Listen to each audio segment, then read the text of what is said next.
নমস্কাৰ বন্ধু বান্ধৱীসকল মোৰ অন্য এটা ভিডিঅ'লৈ আপোনালোক সকলোকে স্বাগতম জনাইছোঁ। বন্ধু বান্ধৱীসকল বৰ্তমানে ৰং টিভিত সম্প্ৰচাৰিত হৈ থকা সূৰুযমুখী ধাৰাবাহিকখনত অভিনয় কৰা অনু প্ৰকৃততে কোন, তেওঁ কাৰ লগত প্ৰেমৰ সম্পৰ্কত আছে, তেওঁৰ ঘৰ ক'ত, আপোনালোকৰ বাৰু জানিবৰ মন নাযায়নে? তেতিয়াহ'লে আহকচোন ভিডিঅ'টোৰ মাজলৈ আগবাঢ়োঁ।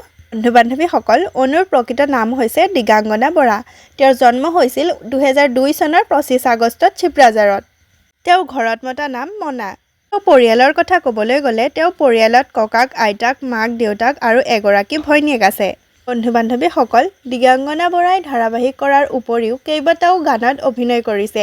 তেওঁ অভিনয় কৰা কেইখনমান ধাৰাবাহিকৰ নাম হ'ল অভিমানী, অনুৰাগ, ময়ূৰপংখী, শকুন্তলা আৰু বৰ্তমানে সূৰুযমুখী ধাৰাবাহিকখনত অভিনয় কৰি আছে।